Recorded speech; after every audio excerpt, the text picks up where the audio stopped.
Hi friends, welcome back to my channel Kranthi kitchen and blogs. ఈ వీడియోలో నేను మీకు gongura meal maker soya chunks idea ఉన్నాయి కదా, ఆ కర్రీ చూపిస్తాను. మట్టి పాత్రలో చేశాను. అది తయారు చేసుకోవడానికి కావాల్సిన పదార్థాలు చూద్దాము. మిల్ మేకర్ వేడినీళ్ళలో వేసి ఉడికించి ముక్కలుగా కట్ చేసి పెట్టుకోండి. ఉల్లిపాయ, అదేవిధంగా టమాటో, పచ్చిమిరపకాయలు, తర్వాత గోంగూర సన్నగా కట్ చేసి కడిగి పెట్టుకోండి. ఓకేనా? కరివేపాకు, ఇంకా తాలింపు దినుసులు, ఆయిల్ చెప్పక్కర్లేదు. ముందుగా అయితే ఒక మట్టి బాండి పెట్టుకున్నాను. ఒక 20 గ్రాములు నెయ్యి వేసుకున్నాను నేను. మీరు కావాలంటే ఆయిల్ వేసుకోండి. అది హీట్ అవ్వగానే వెల్లుల్లి రెబ్బలు, అదేవిధంగా ఎండుమిరపకాయలు వేస్తాను. అవి ఫ్రై అవుతున్నాయి.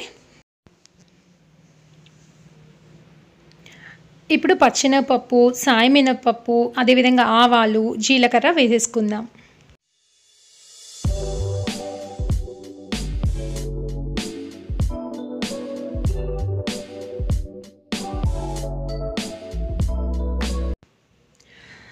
అవి వేగిపోయాక కట్ చేసి పెట్టుకున్న ఉల్లిపాయ ముక్కలు కూడా వేసానండి. ఉల్లిపాయ ముక్కల్ని ఫ్రై అవ్వనివ్వండి.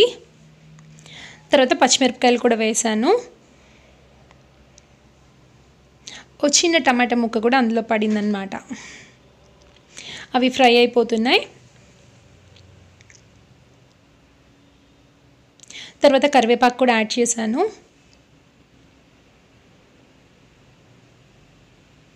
తర్వాత కట్ చేసి పెట్టుకున్న టమాటా ముక్కలు కూడా వేస్తాను.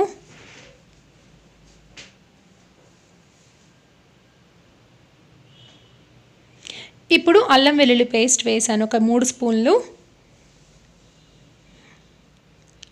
తర్వాత పసుపు, ఉప్పు తగినంత యాడ్ చేసుకోండి. కొంచెం గోంగూర కాబట్టి సాల్ట్ ఎక్కువే పడుతుందండి. పులుపు పీల్చేస్తుంది, ఉప్పు అంతా తగ్గించేస్తుంది అనమాట. కాబట్టి కొంచెం ఉప్పు ఎక్కువే పడుతుంది. ఈ కర్రీ మీరు నైట్ పూట వండేసి పగలు తిన్నా కూడా చాలా బాగుంటుంది. ముందు రోజే కుక్ చేసుకుంటే. గోంగూర కాబట్టి పాడయ్యే ఛాన్స్ కూడా ఉండదు. తర్వాత సన్నగా కట్ చేసి పెట్టుకున్నాం కదా, శుభ్రపరుచుకున్న గోంగూర కూడా అందులో యాడ్ చేస్తాను. నేను ఒక చేత్తో షూట్ చేస్తూ ఒక చేత్తో వంట చేస్తున్నాను కదా, అందుకే అలా వీడియో అలా కదులుతూ ఉంటుందన్నమాట.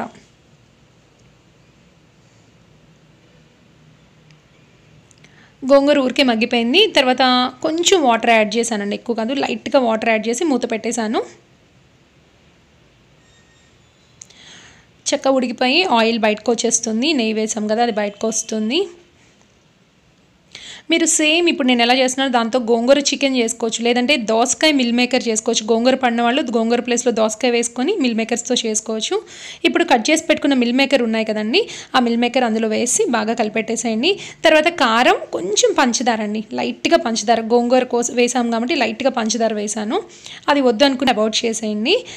ఒకసారి కలిపేసి వాటర్ పోసి కావాల్సినంత, ఎక్కువ కూడా అవసరం లేదండి, జస్ట్ చిన్న గ్లాస్ వాటర్ పోసి మూత పెట్టేసేయండి.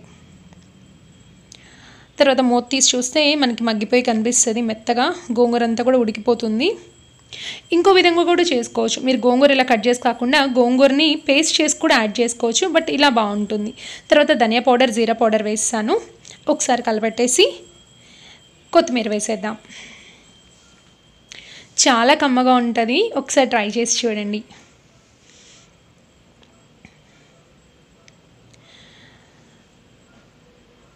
ఇప్పుడు గిన్నెలోకి తీసేసుకుందాం.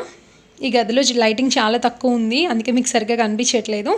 తర్వాత పైన కొంచెం కొత్తిమీర వేసి గార్నిష్ చేస్తాను. ఓకే ఫ్రెండ్స్, ఈ వీడియో కనుక మీకు నచ్చినట్లయితే ప్లీజ్ లైక్ చేయండి, షేర్ చేయండి, సబ్స్క్రైబ్ చేసుకోండి, బెల్ బటన్ ప్రెస్ చేయడం అస్సలు మర్చిపోకండి. ఇంకో మంచి వీడియోతో మళ్ళీ కలుద్దాం. బాయ్ అండి.